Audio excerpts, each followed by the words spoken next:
ഒരു പൊതുപ്രവർത്തകനെ, രാഷ്ട്രീയ നേതാവിനെ രൂപപ്പെടുത്തി വളർത്തിയെടുത്ത് കൊണ്ടുവരുന്നതിൽ വരുത്തിയിട്ടുള്ള ഈ സംഘടന നൽകിയിട്ടുള്ളൊരു വലിയ സംഭാവന. സീതാറാം യെച്ചൂരിയും ഒക്കെയുള്ള വിദേശയാത്രകൾ, നിങ്ങളുടെ ആത്മബന്ധങ്ങൾ, ദില്ലിയിൽ നിന്നൊക്കെ പലപ്പോഴും അതേക്കുറിച്ചൊക്കെ ഒരുപാട് കേൾക്കാൻ വന്നിട്ടുണ്ട്. പക്ഷേ ഇ.പിയോട് നേരിട്ട് സംസാരിക്കുന്നത് അതേക്കുറിച്ച് ആദ്യമാണ്. അത്തരം താങ്കളെ രൂപപ്പെടുത്തിയ ബന്ധങ്ങൾ, അതുപോലെ തന്നെ യാത്രകൾ, അനുഭവങ്ങൾ, അതേക്കുറിച്ച്.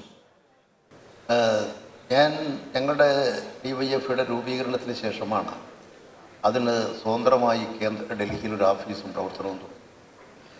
അന്ന് ഞങ്ങളോടൊപ്പം ഞാൻ പ്രസിഡൻറ്റും ഹനൻമുള്ള ജനറൽ സെക്രട്ടറിയും സുനിൽ ചോപ്ര, അദ്ദേഹം മരിച്ചുപോയി, അദ്ദേഹം ട്രഷററുമായിട്ടുള്ളതായി.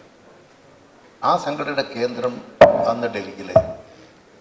ഞങ്ങൾ ഡൽഹിയിലെ ഒരു എംപിമാരുടെ ക്വാർട്ടേഴ്സാണ് ഇതിൻ്റെ പ്രവർത്തന കേന്ദ്രം. അവിടെ തന്നെയാണ് SFIയുടെ അഖിലേന്ത്യാ കമ്മിറ്റി ഓഫീസും പ്രവർത്തിച്ചത്. അന്ന് സീതാറാം യെച്ചൂരിയും ഒക്കെ അവിടെ കേന്ദ്രീകരിച്ചാണ് പ്രവർത്തിച്ചത്. ആ കാലഘട്ടം മുതൽ 80-ൽ സംഘടന രൂപീകരിച്ചതിന് ശേഷം അദ്ദേഹം നമ്മളിൽ നിന്നും വേറിട്ട് പോകുന്ന മരിക്കുന്നതും വരെ അദ്ദേഹവുമായിട്ട് ഏറ്റവും അടുത്ത സൗഹൃദ ബന്ധം പുലർത്തിയിട്ടുണ്ട്. അദ്ദേഹം യഥാർത്ഥത്തിൽ ഒരു അസാമാന്യ സംഘടന പാഠവും അതുപോലെ തന്നെ ഒരു അസാമാന്യ ബന്ധം വെച്ചു പുലർത്തിയിട്ടുള്ള ഒരാളാണ്. അദ്ദേഹവും ഞാനും തമ്മിൽ ഏതാണ്ട് 2 ആഴ്ചക്കാലം ഒന്നിച്ച് ഞങ്ങൾക്ക് ജീവിക്കാൻ കഴിഞ്ഞു.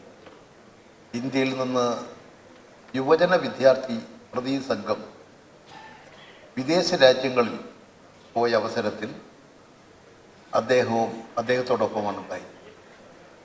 അദ്ദേഹവും ബംഗാളിലെ മുൻ മുഖ്യമന്ത്രിയായിരുന്ന ശ്രീ ബുദ്ധദേവ് ഭട്ടാചാര്യ, അദ്ദേഹം അന്ന് ഈ പ്രതിസംഘത്തിലുണ്ടായിരുന്നു.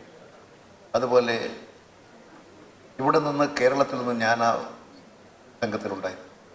അങ്ങനെ ഞങ്ങൾ 10-14 ദിവസക്കാലം മോസ്കോവിൽ സോവിയറ്റ് യൂണിയൻ്റെ വിവിധ പ്രദേശങ്ങളിൽ ഒക്കെ ഒന്നിച്ച് സഞ്ചരിക്കാൻ ഞാനും സീതാറാമും ഒരു മുറിയിലായി താമസം.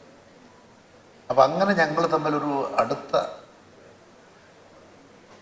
പാർട്ടി രംഗത്തുള്ള ബന്ധങ്ങൾ, അതുപോലെ തന്നെ ഒരു കുടുംബ ബന്ധം പോലെ അദ്ദേഹവുമായി ബന്ധപ്പെട്ട് ജീവിക്കുകയും അത് അവസാന കാലം വരെ അത് തുടരുകയും ചെയ്യും. അങ്ങനെയുള്ളൊരു ആത്മബന്ധം സീതാറാം യെച്ചൂരിയുമായിട്ട് എനിക്കുണ്ടായിരുന്നു. അതുപോലെ ഒട്ടനവധി നേതാക്കന്മാരുമായി ഇന്ത്യയൊട്ടാകെ ആ കാലം മുതലുള്ള യുവജന നേതാക്കളുമായിട്ടുള്ളൊരു വലിയ ബന്ധത്തിൻ്റെ അനുഭവങ്ങളും ഓർമ്മകളും താങ്കളെ സംബന്ധിച്ചുണ്ടാവും.